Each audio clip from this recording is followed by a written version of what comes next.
Hello, everyone. I hope you're having an amazing week. Today's a very special episode because I have a very special guest. The one and only Gemma Vogden, DJSam.com. Hello, I'm Sam. Do you have anything you want to say to listeners? Right now, my name is Sam. It's Samuel on Instagram. Already plugging the freaking. And Monet is my friend. What else do you want me to say? What else is there to say? I don't know. You could say something inspirational. You're good at that. Oh, man, we're not even warmed up yet. No, this is the warm-up. Okay. I'll ask you now, and then I'll ask you at the end. Okay. You never know what's coming. You're only one move away from something great. Bars. Freaking bars, bro. Anyways, today I brought my friend DJSam.com on because I wanted to talk about travel stories and stuff like that. And Sam has been many a place in the world. But before we start, I was trying to think of my CD of the week, and I couldn't really think of one. So I was thinking I would do like album of the week or something. But then again, the album of the week that I want to do is one that's like, okay, guys, don't judge me. I use this freaking random music app because it doesn't have ads and it's free. And I'm gatekeeping because if more people use it, then they'll make me start paying, and I don't want to do that. So I think I want to say, also it's in Japanese, so I don't know how to say it, but it's by Yes Mama OK, and it's like jazz, but it also has like bossa nova, but it also has like 50s style music. Oh my goodness, it's so good. I love it. I don't even know if it's an album because it's just an amalgamation of random songs by them, but invest in Yes Mama OK. Also, it's one of those weeks graced by Jeff Buckley. You know what I mean? It's November, and it's time to feel sad. Do you have one? Do you have an album of the week or a CD of the week that you want to share? I've been listening to a lot of Jeff Buckley this week. Off the top of my head, the last album I think I listened to start to finish was Revolver by the Beatles. Ooh. That one's pretty great. I like that one a lot. I haven't listened to it. I think maybe that was the first time I'd really devotedly listened to that one. I usually listen to Love by the Beatles, which is just a compilation album they made in the 2000s at some point, and they remaster a lot of songs so they crossfade into each other, and that one's incredible. Bars. Oh. So I guess Love by the Beatles. Yeah, put them listeners on. Yeah, have you guys heard of them? They're pretty cool. Do you know that the Beatles is more than one guy? No, okay, so there's a guy named John Lennon, there's Paul McCartney, and then there's two other ones that I don't think... Have you heard the conspiracy theory that the Paul McCartney that's alive isn't actually Paul McCartney, and Paul McCartney died however many years ago, and there's just some guy that's pretending to be him? No. And a lot of people are saying it's confirmed, but I don't know if I believe it. Mm-mm. You haven't heard of that? I haven't heard of that. Look it up. Look it up. But yeah, I guess we can just get started. One thing I'm super curious about is like, what was one of your like most favorite trips that you've ever been on? Also, like in the past 5 years, how many trips have you been on? And I would count camping. Including camping. That's hard. It's kind of hard to gauge what's a trip then because we live so close to mountains because I go camping with my buddies a lot. But I'd say like out of Ogden or out of Utah. You could do out of state, yeah. I don't know, maybe like 10 or in the past 5 years. Yeah. Yeah, Okay. because I go camping with my friends a good amount. Probably like 10 to 15, including all like the camping trips. How many times have you been like out of country? Once. Really? Yeah. Wow. Yeah. Me too. Only once. Where did you go? I went to the Dominican Republic. Oh, that's cool. It was with EF Tours. Oh my gosh. I freaking hate EF Tours so much. Because especially like when you go to Latin countries, you have to like take a bunch of flights to get there, and they also EF Tours expects you to sleep on the plane rides there. It's cheaper, I guess. So you get a plane ride at freaking 11 p.m. Mm-hmm.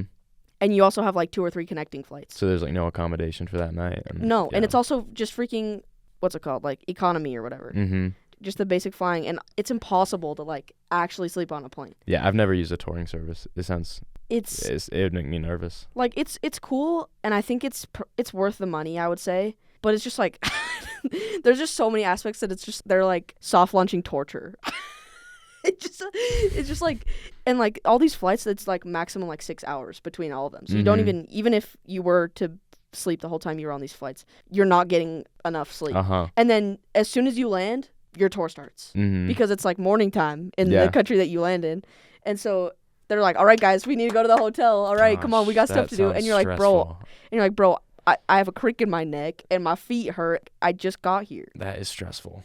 And one of the things about the Dominican Republic that I totally forgot about but was reminded of as soon as I got there is that they don't flush their toilet paper. And like most Latin countries don't do that. And like I keep forgetting how blessed I am that I don't have to put my toilet paper in a trash can. Wow. Did you know that? No, that's gross. Well, That's I gross. bet. Do they use bidets? No. Damn. Oh my gosh, dude. The I worst could- of both worlds. I could oh my I could gosh. write a book about how much the bathrooms in the Dominican Republic pissed me off. Because like when you have a bad experience, then you realize how good your bathroom experiences at home are. Uh-huh. Like even the worst public restroom I've had in America was better than the experiences I had in the Dominican Republic. Man, that is brutal. Okay, so get this, right? There weren't that many people in our tour group. It was like me, one kid from my high school, and then another girl that was my cousin-ish. It's a long story, but like she's not really my cousin, but she's kind of my cousin. Mm-hmm. Anyways, it was me and her and one of my mom's students, because my mom's a teacher, and then like my mom and my dad. And so like that was our group. We were only like 5 people. And there were 2 other groups. Both of the other groups were from Ohio. And it shows, by the way. But one of them was like a Spanish class group. And the other one was just some kids that wanted to go. I remember when we landed, as soon as I freaking landed, I was like, I'm so cooked. Because like the bathroom experiences that I had in the DR were enough to make me never want to go back. That's Man, it. I'm The sorry thing the is, though, bathrooms thing were is, so though, traumatic. It's such a beautiful country. And the people are so nice and they're so amazing. I would go back if it wasn't with EF Tours. Yeah, that And if I was like paying for my own hotels and like stuff like that, I would be fine. But like one of the days, it was like surfing or whatever. I'm not trying to surf. I don't want to get decked. I don't want to have to deal with that.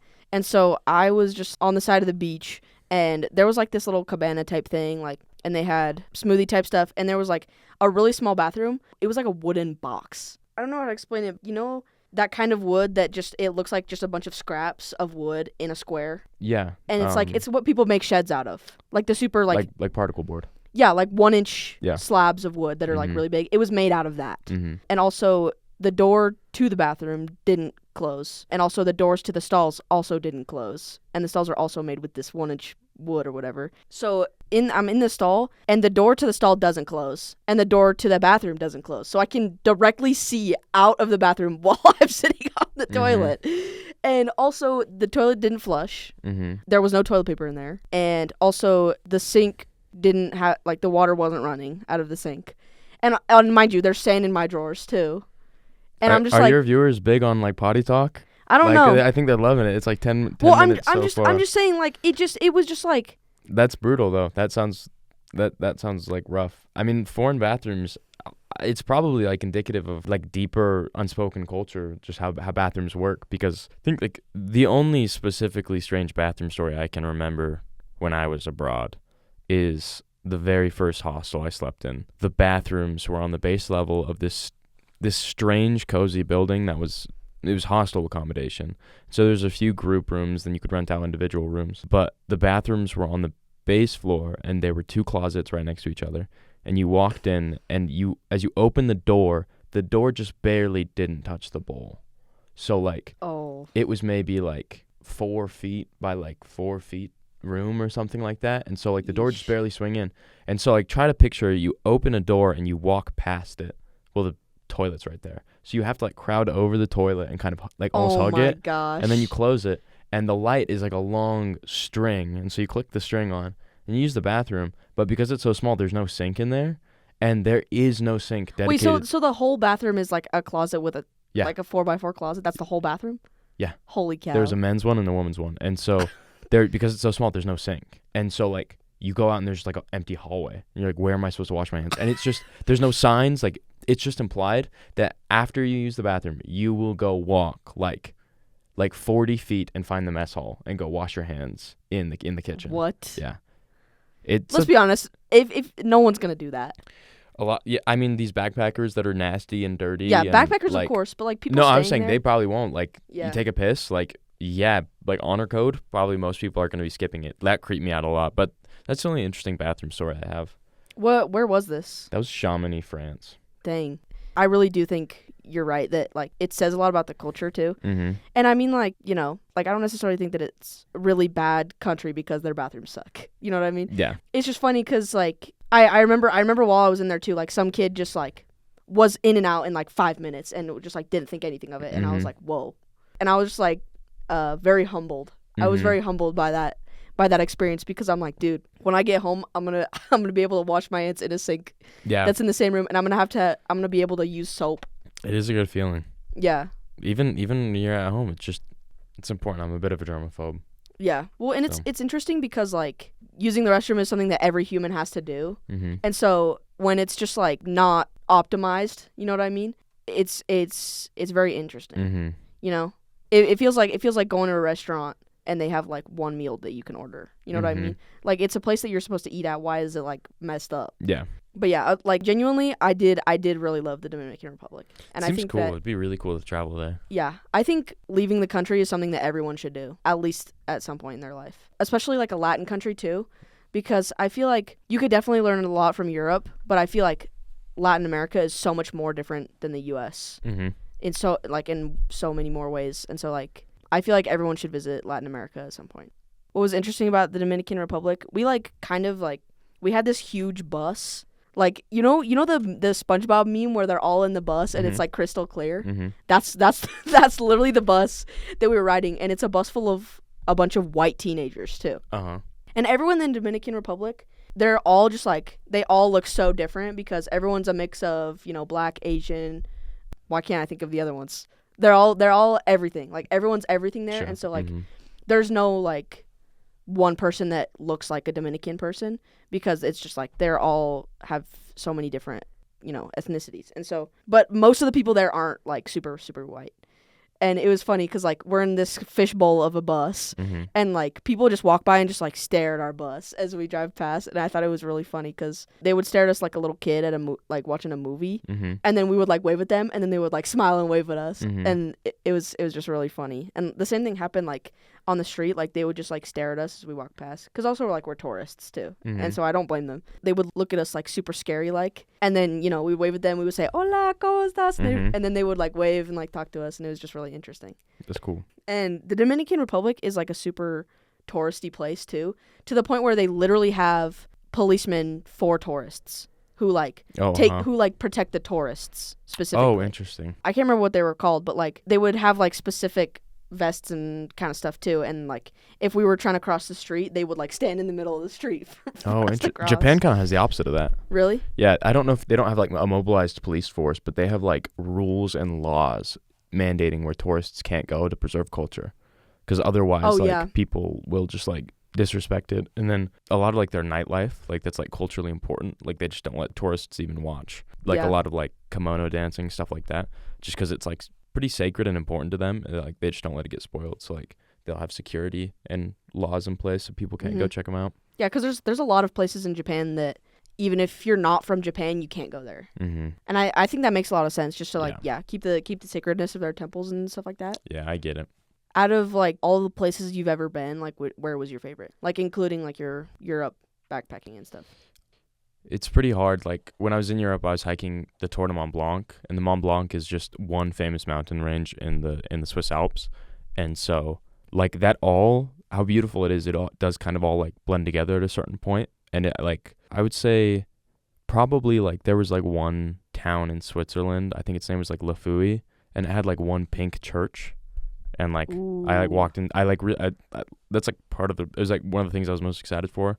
I really liked that tiny town. There was like almost nothing there, but I thought that was really cool. It feels like unfair to just say like Europe, or not Europe, but like everything on that trail.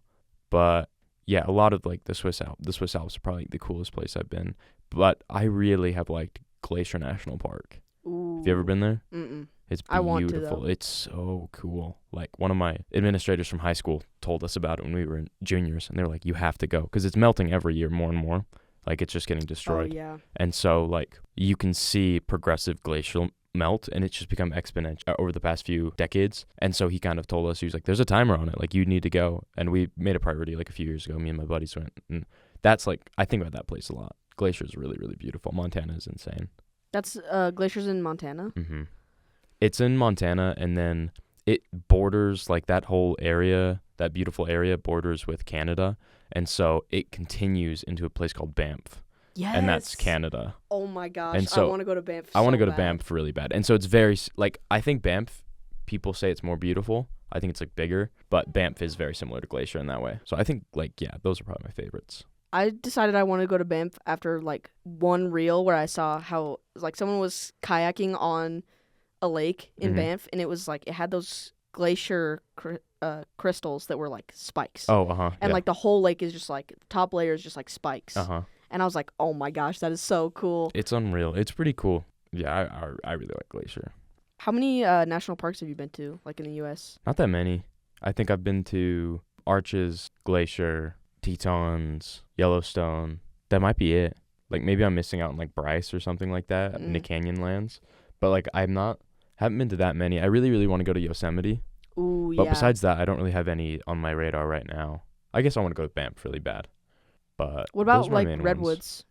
Yeah, I went to the Redwoods a little while ago, and they were Ooh. so cool. I mean, like, it's in the name, and, like, I've seen pictures, but, like, I didn't really grasp until I saw them, like, they really are red.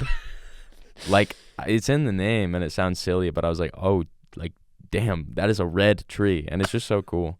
Like, the forests there are just, like, sprawling, and I went to up in, like, Northern California, so it's, like, really close to Oregon area, and just the Redwoods are insane. I think I was technically in the park. I didn't need like a parks pass or anything, so maybe I missed the real Redwood National Park or Sequoia National Forest, but the Redwoods are really, really cool. Dude, I should That might be my favorite. I should have taken advantage of that government shutdown and gone to as many national parks as I could. It's packed now when people do it. Like, I have a coworker that was going to, where's Angel's Landing? Is that? Ooh, I forget which park that's in, but he went there, and he just said, like, there's so many people there. Like during the government shutdown? Yeah, because you don't have to pay. Yeah, exactly. So everybody is there. That makes a lot of sense. Actually. And then I think Tetons have been popping off like crazy. Mm-hmm. Do you know how the Tetons got its name? Mm-hmm. You allowed to say on the radio? No. I'm gonna leave it at that. I'm gonna leave it at that. If you guys don't know, you're too young.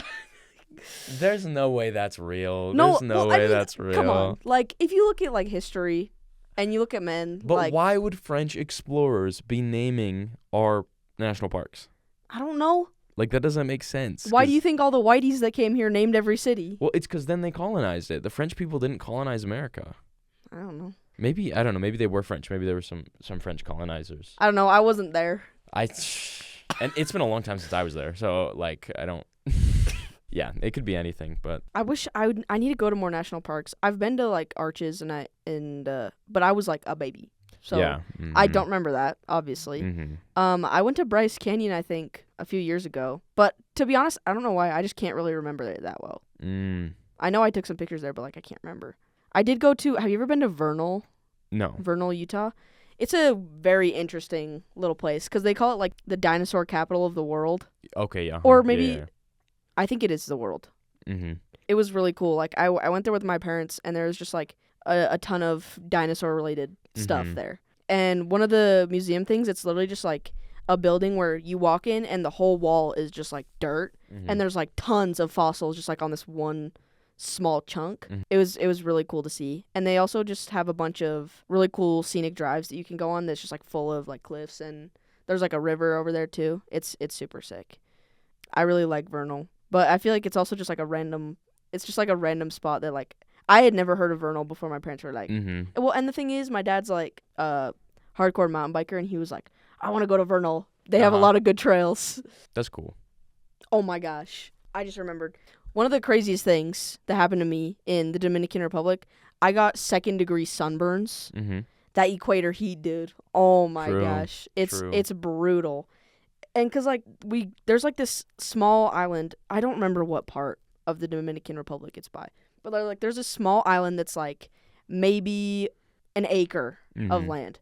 And it's just like sand. It's just sand, and they have like little cabanas or whatever there, and they'll like serve fresh fruit and stuff. And I think it's a tourist spot. I think they take all the tourists there, but like the only way you can get to it is like with a boat. And so like they take us offshore, and then they like stop like in the middle of the water, and we're like, "Hello, what's going on?" They're like, "Get out." And we're like, "What do you mean get out?" And they're like, "Get out." And we get into the water, and there's like thousands of like little jellyfish. That's cool. And they're all like, you know, the size of like a peanut butter lid in diameter. There's some that are like really, really tiny, and some that are a little bit bigger than that. It was crazy because like they were also like the type of jellyfish that like when they sting, it's like a shock pen. You know what I mean? So it's like it doesn't really do anything. It doesn't really hurt. And it was so cool because there was just like seriously like thousands and thousands of them. And we're all just like standing here and we're like, what the heck? And you touch them and they're really slimy and weird. And they're like, make sure you check your pockets before you get back in the boat, because if they're in your pockets, then they'll die. Oh. We weren't supposed to like lift them out of the water because it would like hurt them. But it was really cool. And then we like hop back in the boat and they take us to the little island thing, and we like snorkeled around it. But this is after all, basically all the coral reefs have freaking died. And so it was like super gray and everything. Like it wasn't very colorful, but there was still a lot of fish there. And also I don't know how to snorkel, and so I inhaled so much water. It was still really cool though. And I swear I was applying sunscreen. I swear I was reapplying my sunscreen. But when I got back to the hotel, I was like red, like redder than I've ever been in my whole life. Yeah. And like the tan lines were horrific. Like seriously, it looked like those pills that are like red and white. It was seriously like that. And like it hurt to touch it and everything. Well, and then the next morning, like of course it still hurt, but like I got dressed and everything and I was fine. And then like we get to the airport and we're like waiting for the flight, and then I see like a drop of water or a drop of something on my sleeve, and I was like, what the heck? Like where did that come from? And so I like look up and there's like nothing above me. It has like the liquid has like a yellowish tint. And I was like, what is this? I was like, where the freak did this come from? And cause like I didn't think that it would be my skin, because I had it was like literally 2 hours prior. Yeah, I was fine. And like there was nothing on my skin at all. Yeah. And then I was in the airport and then I was like, is it like me? Is it me? And like I tried to like lift up my sleeve and I couldn't, because it hurt like a mother trucker to move my sleeve at all. But the thing is, like, these blisters were like popping underneath my sleeve, and so I couldn't lift it up, otherwise I would take a layer of skin with it. Damn. And I had 3 flights home, and I wasn't sitting by my family, and multiple of those flights I was sitting at the aisle seat. If y'all have ever been on a plane, you know that you can't get to your seat on a plane without touching the people in the aisle seats when you walk by, because it's just like it's so like close together. And so I'm sitting in the aisle seat and I literally have to squinch my arms to fold my arms as tightly as I can. Otherwise people walking past me are scraping my arm and I'm like, oh my gosh. And it hurt so bad. That's horrible. It hurt so bad. Gosh, that's so horrible. I didn't take any pictures, but like I should have, because it was so bad. And then when I got home to Utah, I went to the doctor's office and they're like, this is the worst 2nd degree sunburns I think I've ever seen. Oh my gosh. And it was just so bad. And they had to bandage up my arms. And like I could barely even lift them. That's horrible. And what sucks the most is that the shirt that I wore home was one that I got in the DR, and I had to cut it off. I had to cut it off. And it was such a cool shirt too. I'm so mad. That's horrible. Oof. Oh man. It was so rough. Wear sunscreen, kids. That's true. And wait 30 minutes before you go swimming. That is important. Oh my goodness. Do you have any burning stories? That's such a broad question. You can't do that. Well, okay, I've been alive for 21 years. You can't just like, it's not like you're the interviewer. You have to. No, you have I'm to not be prompting. No. I'm not interviewing. It's just like a podcast featuring Sam.com. You have to give me like some more guiding. Okay. You have to give me some guidelines. Okay. You've been on solo trips, right? Yeah, I'd say for the past 2 years, most of the places I've been alone. Why? How do you do that? It is so much more simple, and it is very freeing to go completely alone. How do you feel safe? I'm a man. That helps a lot. I'm a man. That'll do it. I think I'm relatively socially aware. Like, I'm not, like, street smart at all, but, like, I think I'm, like, pretty aware of my surroundings. Okay. And then I would say if it came down to it, I probably could not scrap, but I could like give it a go. Like I don't know, like I don't think I'm like, but then I carry pepper spray as well. Okay. And like pepper spray is just the most effective self-defense tool of all time. Like I would argue more than a gun. Really? Well, yeah, you want a self-defense tool. You're not trying to murder anybody. Yeah. And if you're going to defend yourself with a gun, the only way to do it beyond threatening with a gun is shooting them and either maiming or killing them. Yeah. So then, in order to defend yourself, you have to go through a moral dilemma thinking, am I willing to kill this person? Pepper spray will never kill them. Even if it's a horrible misunderstanding, they won't die and you can do it and then feel safe. Right. Like, you'll use it more often. And then if you shoot and they miss and they deploy, like, they get the gun away from you, like, there's so many. It's a more complicated tool. Pepper spray, if you get it anywhere near their face, they'll be done. Yeah. And so that helped. And then, just standard stuff. Like, can you box? Can I box? No. No. Like, no, I cannot box. Well, if you could box, then that'd be like another layer of protection. I know I should be boxing. I just don't. Boxing gyms scare me. Like martial arts, and I'm like, ooh, that's scary, man. Because in order to learn, you have to get your ass You have kicked. to, yeah, you have to get beat And up. I just like don't think I'm not that brave right now. Someday. Someday I'll be brave enough. But pepper spray, common sense. And also, for the most, also not going to crazy places. Okay. Yeah, Like, that's true. Most of the I haven't been anywhere really dangerous. Right. But solo stuff is awesome. It's so much more simple. Like planning it, it's where do I want to go? What times do I want to go? When do I want to be back? Mhm. And then you just like go. And it gives you a ton of freedom. The downside is company is like half the fun. And so if you don't have the homies with you, you don't like it definitely there is downsides to it. But if you're not waiting around on people, you can just do it way more frequently. Yeah, And that's so true. like a small like national park trip like here or there, or like when I went to Europe I did that by myself, and that was just I'm big on like improvisation, and like if you have people with you, you kind of have to worry about how they will feel about going and doing stuff. Yeah, And I just like doing my own thing like these days a lot. Yeah. So that's valid. it just works. Like, and just in any capacity, I think it's worth it. Just spending some more time with yourself. Because I mean, like, I went on a lot of solo trips, yeah, but before that, I was doing a lot of other stuff by myself as well. Mhm. Like, I'd say before you maybe go on like a world traveling trip by yourself, maybe hit the movies by yourself a few Yeah. times. Maybe go Yeah, sip don't some just coffee jump- alone. Yeah, don't just jump right into a solo trip. Because I mean, you got to learn to give yourself some company. Exactly. Like, it's cold turkey. Might be a little scary. Yeah. But it's just a different type of fun. It's way more meditative. Like when I think about like going and traveling with my friends, I remember it way more as like a fun party thing. But when I travel by myself, it's usually more a learning experience. So Right. it's just kind of like give and take. Yeah. That's how I view it. Where have you gone on solo trips? I went to the Tetons earlier this summer by myself. I went to Europe by myself, which was predominantly Italy, but I was in France and Switzerland for like small parts of that. And then I drove lately, the last few ones, I guess I've kind of just traveled alone and then met people there. So I went to Okay. California by myself, met up with a friend down there. Went to Oregon by myself, met up with some friends down there. So I'm not like, I guess I'm not massive into solo traveling, but I'm very much not against it. Okay. Mhm. Would you prefer to do like an entire trip by yourself the whole time, or do you enjoy like the bulk of the actually getting there, like the flying or the driving or whatever? Mhm. Do you prefer to do that by yourself and then like meet up with someone? Because I think like if you're meeting up with someone too, you don't have to be with them the whole time. Mhm. You know what I mean?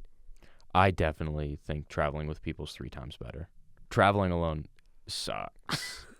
Well, I would sucks. imagine that driving by yourself for 10 hours is rough. This summer I have done so much driving by myself, and it is not that fun. Like when it's hitting and like the music's playing right and the scenery is beautiful and the book it is like the good part of the book, it's awesome.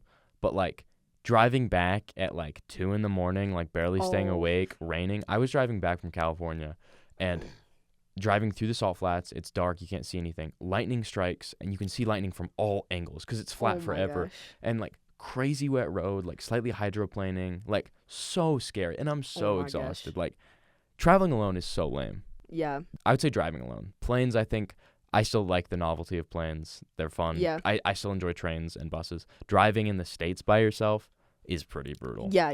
I can't really recommend that with a good conscience. Well, because it takes minimum 5 hours to get anywhere cool Uh-huh. everywhere. Yeah.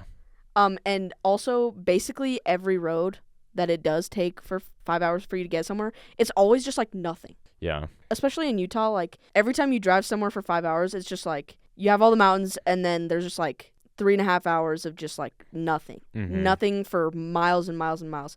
And then like all of a sudden there's something there and then you're getting close and it's like it's so weird. Yeah, you got to drive through Idaho or Arizona, and it's just a lot of nothing. Yeah. I mean, a lot of Utah's nothing as well, but Yeah, Colorado is mostly nothing. yeah, driving sucks. Driving is really not fun. But I mean, if you like books, if you try to be mindful about it, you can still get fun out of it. Yeah. That's what I try to do. How often do you like travel with a group? Whenever I can. I wouldn't say it's very often though. Like, I almost never go on trips with my family. Me and my friends will only go maybe during school breaks, and even then, it's been like way less frequent now. So maybe like with a group, maybe like 2 times a year. Like I Okay. could see maybe like going up to Oregon with some buddies this summer.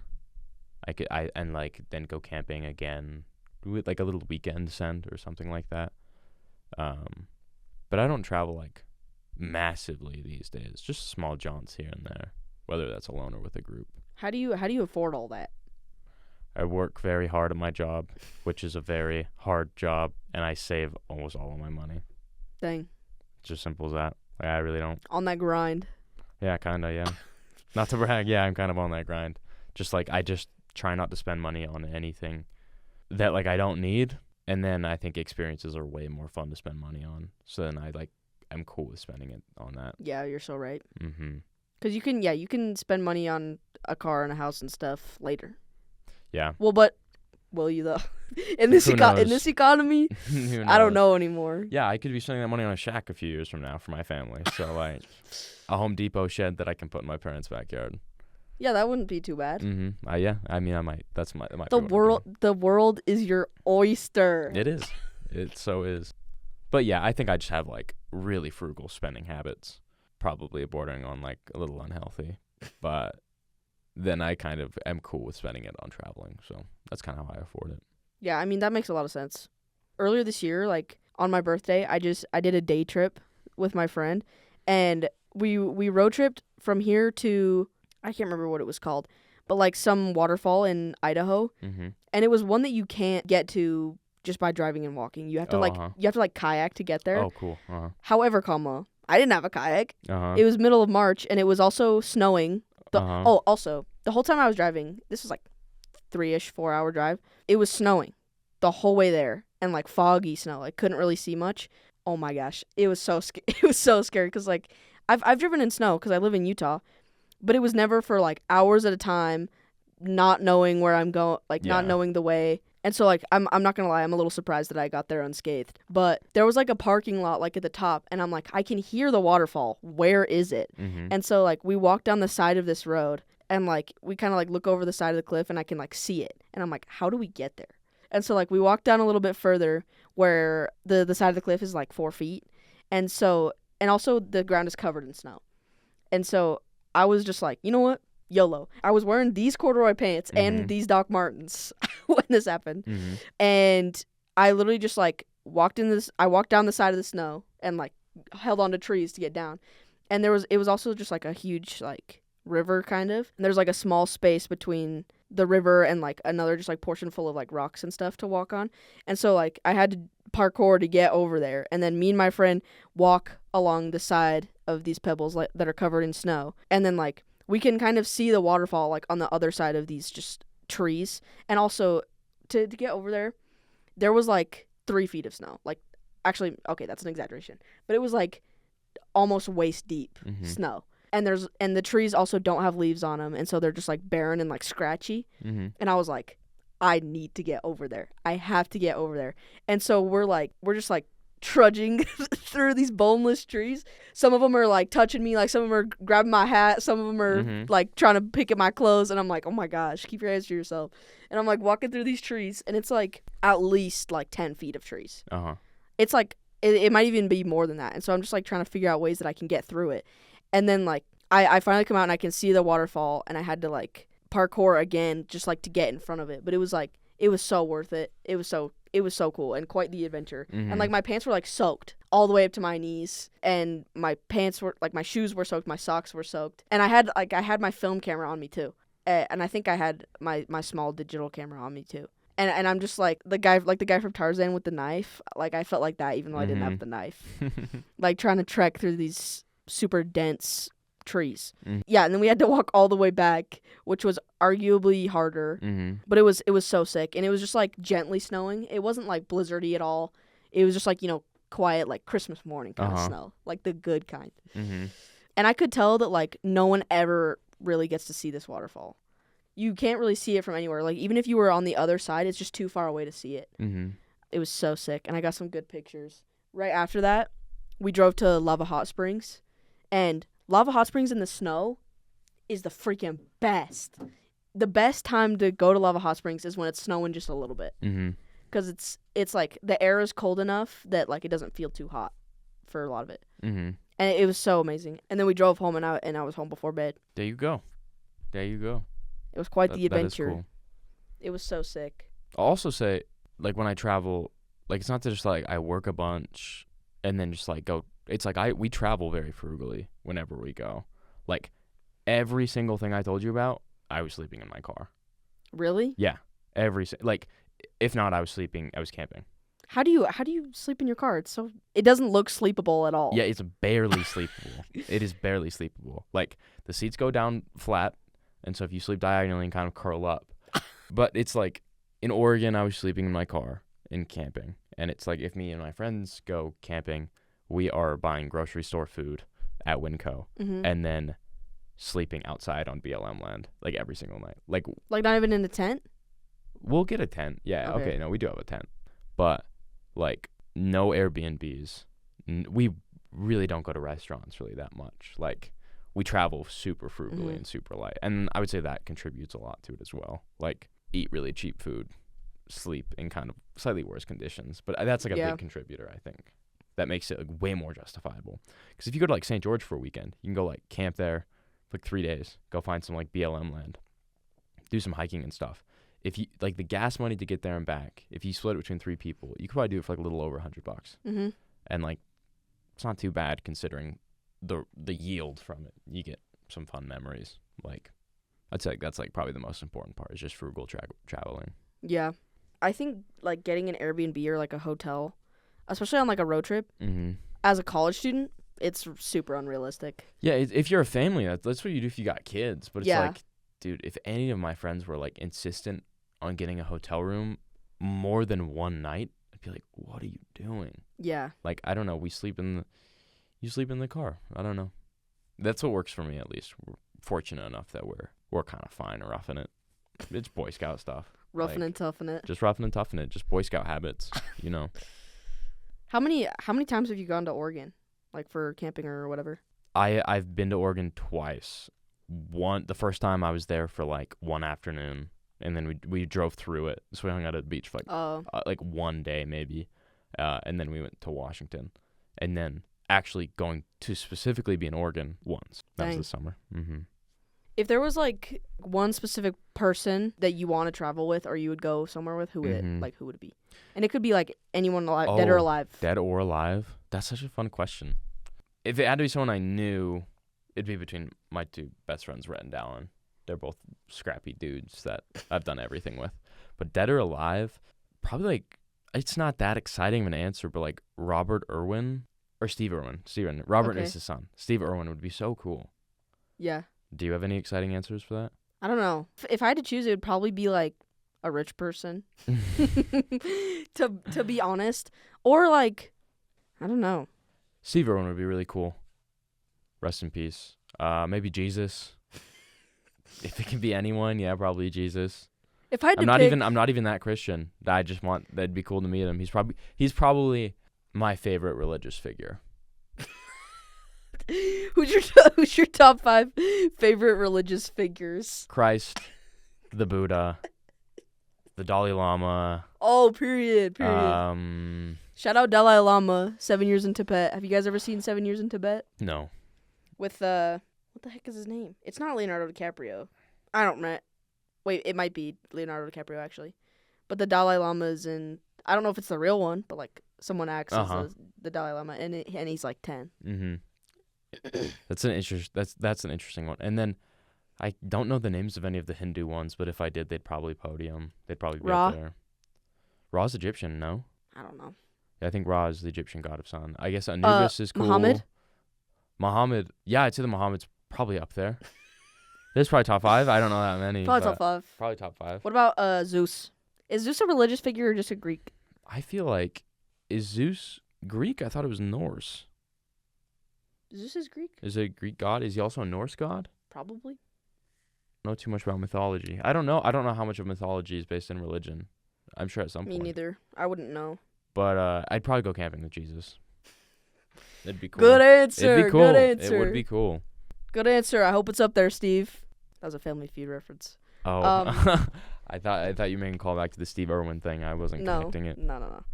Yeah, if I had to pick, I genuinely like. I don't know. I think like someone who's well versed in animals. No, actually, never mind. I have the perfect answer. Sacagawea. I would want to go on a trip with Sacagawea.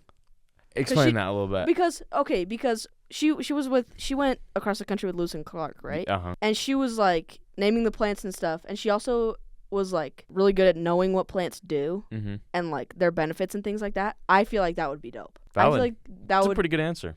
like if I had to do like a backpacking kind of thing, like how Lewis and Clark did, Mm-hmm. I would definitely want to do it with Sacagawea.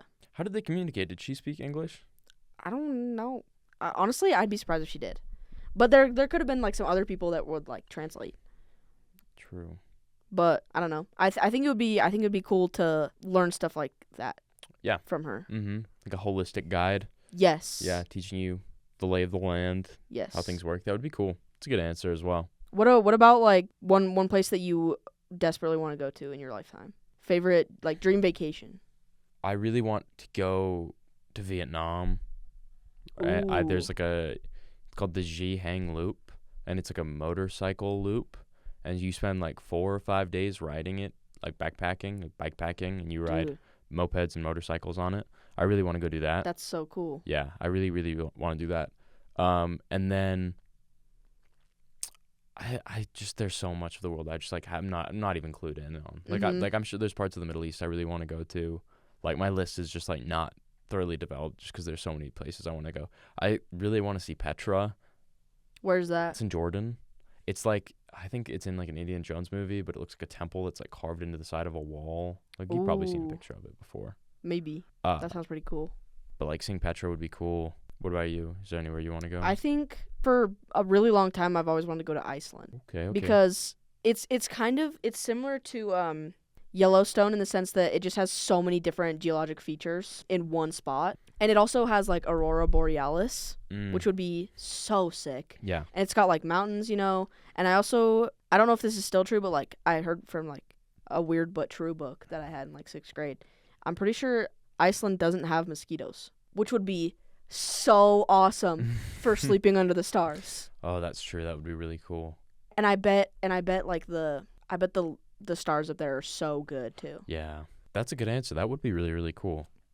And also I love The Secret Life of Walter Mitty, so I would love to go to Iceland. He goes to Iceland, not Greenland. I think he goes to Greenland and then he goes to Iceland or Where vice does he versa. go at the end? Where he plays soccer and meets the guy. Afghanistan. That would be cool. I think it was either Afghanistan or close to, because I know he had to go through Afghanistan to get there, Mm-hmm. but I don't know exactly where. That movie is so good. Dude, anyone who doesn't like Secret Life of Walter Mitty is not a thinker. They're not a ponderer, if you will. It's such a beautiful movie. It's so cool. I think I also, since my name is Monet, of course I've always wanted to see the Claude Monet Gardens. Mm-hmm. I think it'd be super awesome, especially because his paintings are obviously not a super accurate depiction because he was literally like going blind. Mm-hmm. And that's why his paintings are like all super like not necessarily abstract but just like, impressionist, Mm-hmm. cuz he literally that's just how he saw it. Yeah. And I think it would be cool to like see the real thing and like also see his real paintings in real life too. It'd be really, really cool. Yeah, I've always wanted to go to France, obviously the Eiffel Tower. Uh-huh. That'd be really cool. Mm-hmm. I really want to go to Europe. I would like to go to Europe, anywhere in Europe. I've heard a lot of good things about Sweden too. Yeah. No, Switzerland. Switzerland's pretty cool. And like the architecture is super cool too. Yeah, it's pretty unreal. I was only in Switzerland for like 36 or 48 hours hiking through it, Mhm. and it's unreal. It's just so pretty.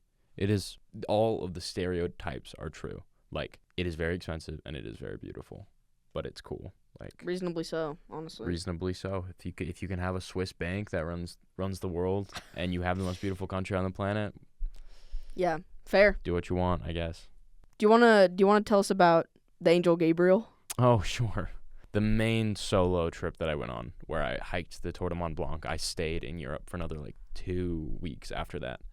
And so I was like solo for about 30 days. And then over the course of doing, Wait, 30 days? yeah, Holy cow! yeah, I was there for 30 days. Oh my Like goodness. I think it was all of June or July, like That is insane. Wait, Yeah. was this year? last year. Last year. Mhm. Okay. Yeah. And so over the course of those 30 days, it was like very easy to get lonely. And like my coping mechanism is I would paint and draw a lot. And then I also do a lot of photography stuff. And so over the course of these 30 days, I made like a collection of works. in a book called Hitchhiking with the Angel Gabriel. And it's all of the photos I took and paintings I made and drawings I made and some writings that I made as well while I was there. And it is like the body of work I'm the most proud of so far in my career. And if you follow me on Instagram, you can see I do free portraits for people where I'll just busk and offer to take pictures for people and send it to them. And I did that a good amount while I was there. And when I met people, I take pictures. And so it features a lot of that. So it's a lot of, not quite street photography, but like very inclusive street photography, because people actually receive the photos. And if they're not comfortable with them, I don't do anything with them. But yeah, that's a book that I have been working on for like a year and a half. And I have finally put into print. And I will be selling them very, very, very soon. Yes, be on the lookout. Yeah, I'm very excited. And Dude, I'm very it's so scared, awesome. but it'll be very cool. I'm very excited. Dude, first of many. First book of many. Hopefully, if this one goes well, I want to keep doing more physical media stuff. I think it's so cool, and the tradition is beautiful, and it's just important. Yeah. Just important. Yeah. Keep physical media out there. Mm-hmm. Revive physical media. Mm-hmm. And so, just some of my favorite pictures and stuff that I took while meeting people briefly, traveling around. I think, what was one of like the biggest things you learned from like that whole like backpacking trip? I think like the most important one was just recognizing and like forming like positive coping mechanisms of loneliness. Like, cause there's this strange paradox I noticed where the first 10 days I spent hiking alone. And it's one of the most popular trails in the world. So you meet people there and you'll make friends and you run into them later on the trail. And so it's like a pretty beautiful, like unique experience.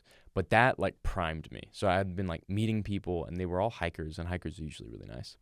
And so I was in the most remote locations with some of the most genuine connections. And then after that, I went to 3 cities. I'm trying to think about the order I went to them. I went to Florence, Rome, and this small coastal town called Cinque Terre. And they progressively got more and more populated. So Cinque Terre was like a village town. Then Florence was a city. And then Rome is a massive city. Mm-hmm. And so I noticed that the less remote the places were, the far lonelier I became.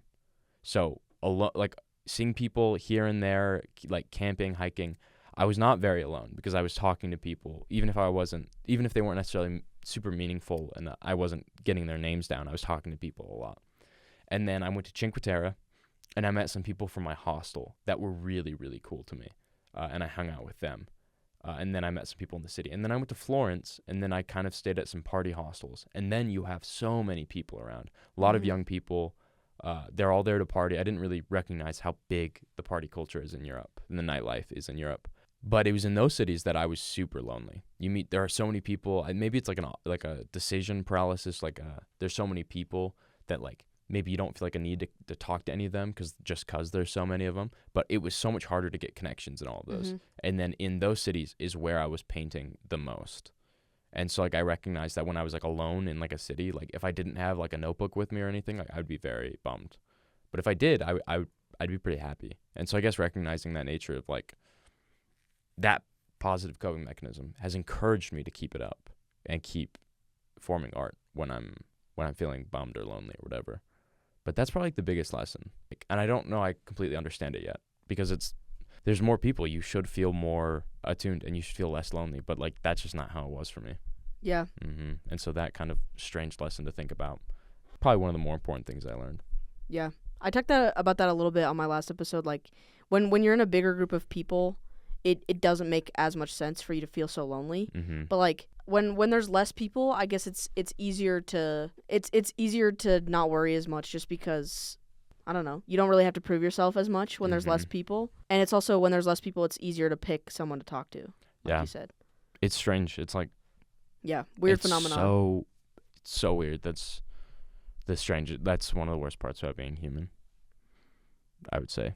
You're part of a massive society, and then it becomes progressively harder to meet people, which is strange. Like, I mean, like anthropologists see that, like social anthropologists see that, like when you are in bigger cities, people have harder time finding long-term partners. Which really, yeah, like if you're in a small city, your dating pool is smaller. You feel less entitled to to whatever that means, whatever your like standards are. And so people are just more likely to pair up and be in long-term relationships in smaller circles Yeah.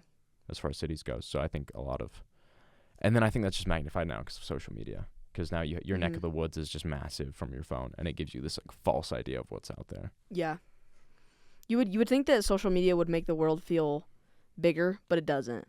It makes it feel smaller because like Yeah. it's when everything's curated to you. Mm-hmm. So it's just like it's everything that you want it to be, and so it makes your world feel smaller, even though, like, that's why I feel like, you know, even just getting off of your phone and just going out anywhere, like even if you can't travel super far, just like going anywhere that's in real life makes a huge difference, and it puts it into perspective, just like how many people are out there just like you know. I feel bad how entranced I can be in my phone because it really doesn't do much for me. It's just like an illusion. It sucks. Yeah. Like I'm obsessed with my phone and it's horrible. Like it's not good. Well, that's why every time that I like am on a trip and I'm like, you know, with other people, I try my best to have my screen time be as low as I possibly can. Yeah, that's a good goal. Because when I'm with other people and I'm not like by myself, like I don't really have a reason to be on my phone. You know what I mean? Mm-hmm. And so I've been trying to be a part of the moment. Mm-hmm. I'm trying to be in the moment, bro. It's good. It's a good way to live. I changed my answer, by the way. I'd want to travel with Anthony Bourdain. Who's that? He's like, sometimes I feel weird saying that because he's kind of like the quintessential guy hero. Like so many dudes look up to him, but he's just so cool. He's just like one of the coolest people ever. Is he like a YouTuber or a celebrity or something? He is a celebrity. He's not a YouTuber. He was like a 30 or 40-year-old chef. He wrote a book called Kitchen Confidential, which gave the insights of what it's like to be a degenerate cook, trying to be professional, evolving in a professional landscape. So he was a relatively famous chef. He wrote the book. The book was massively successful. He got a TV show. And so you might recognize like his face or some of his interviews, but just his commentary on society with cooking and culture is so like he's so well spoken, and he like the way he speaks is so creative, and the way he commands the language to say exactly what he means, it's just so inspirational. And he tragically died like 8 or 10 years ago. He killed himself. But Ooh. he is just one of the coolest people to ever exist. You know who David Lynch is? Mm-mm. Never mind. I was going to say he's kind of like if David Lynch was big into food. It's not super accurate, but it's kind of close. But Interesting. that guy's awesome. Where would you go with Anthony Bourdain? I'd ask him. He traveled the whole world, ate food everywhere. Really? Like that was like kind of his show. And so maybe like just somewhere like I didn't even expect. Maybe I'd just be like hungry, and like he would just like take like we'd go there like Pakistan or something. Maybe like India, or like Japan. Ooh, yeah. Somewhere with like an insanely complicated food culture. I'd want to go there and be like, let's check it out. Like a food tour.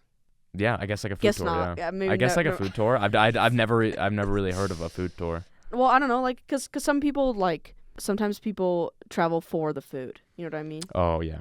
And so I mean like go places with like the most obscure dishes, I guess. I Mhm. think that would be cool. Especially like if you're traveling with a chef too, like they gotta know the good spots. Uh-huh. The reason I brought him up is you were talking about how important travel is. He's got one quote that he's like saying, it's like the way he concludes one of his episodes of his show, and he's like, travel as much as you can, as little and or as far as you can. Like I'm butchering it, but he's like, whether it's across the river or just across like the pond, like go as far as you can, try everything you possibly can, and just encourages you to leave your house no matter what. That's so awesome. You'd probably like him. I think everybody likes him. He's just, I'm Rest sure he's in power. problematic in some regard, but he's heavily inspirational to me. You know Max from the station last year? Mm-hmm. Max is big into him as well. Of course. Of course. I really don't travel that much just 'cause money. Sure, yeah. But yeah, I think just getting out of your environment too. 'Cause when I'm just trapped in, you know, Ogden, Utah, for a long time, I'm just like, it just gets stale. You know what I mean? Mhm. And it just like it gets a little tiring, and like I just need a little change of scenery, even if it's just for a few days. Yeah. And like I said, just being able to see perspectives of other people who live completely differently than you do, Yeah. it's very eye-opening, I think. And like I said, like even just going to the Dominican Republic, like their way of life is just like so different compared to us whiteys in the U.S. You know what I mean? And it's cool to see that people like their way of being happy is like different than yours, but they're still very much happy, and they still like their quality of life is still very much there. It's just different. That's what I really like about it. I think it's interesting. I agree. Do you have anything inspirational that you want to say to the listeners? I guess it's hard. I can't think of. I don't have any like inspirational thoughts of my own. They're all plagiarized from like a TikTok I've seen or something. But what did I say at the beginning? Like you're one move away from something great. Yeah. Yeah, that's always right. Every single time I'm like, it's just always true no matter what. And success comes at every single age. So many people I look up to became successful when they were like 50 and 60 years old. Got a long way ahead of us, I guess. Oh my gosh, such a long time. Long time. Ooh, I'll say something inspirational. Love is a battlefield. What are the lyrics? I was trying to quote it because like that's what she says in 13 going on 30, but I can't remember what it is. Oh, shout out Ben C if you're listening. Don't cry because it's over. Smile because it happened. And that's all I have for you guys today. That's so true. That's so true. Thanks to DJSam.com for being my first official guest on the Echo Chamber. You're welcome. It was fun. I'm glad to have you. Where can our viewers find you? On Instagram at Zamuel, Zamuel. On TikTok at Zamuel.now. And then probably crawling around the streets of Ogden, Utah. Taking pictures during the summer. Crawling around the streets. Like I said, Gem of Ogden. Loitering on 25th Street, probably. Yeah, you'll find me there. When can we expect to see your book? Will it be online or something? Are you going to have a website? I'll sell it online. Yeah. So you can the link will probably be through a link on my Instagram. And you can buy it online and cross my fingers, I think, come December. Yes. You'll be able to buy it. Oh my gosh, Yeah. it's so soon. It's very soon. If I can get the website running and I can figure out shipping stuff, that stuff I have no clue about. But that goes well, yeah. I'm sure if you're listening to this at some point, it'll probably be available. Truthfully. Because how long until this goes up?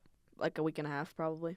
Yeah, we're probably close to it. So mark your calendars. Mark your calendars, guys. Samuel's book. What if something crazy happens the next week and a half, and we were like, it's like we were saying something, and you're like, that was before that happened, and it changes everything. That's my bad. I shouldn't have said No, that. don't put that into the universe. It's been the Echo Chamber. My name's been Sam. Thank you so much. My name is Ben Sam. Now it's something different. My name is Ben Sam. I'm going to change it. I'm figure it out when I get home. Thank you. He'll cook on something else inspirational.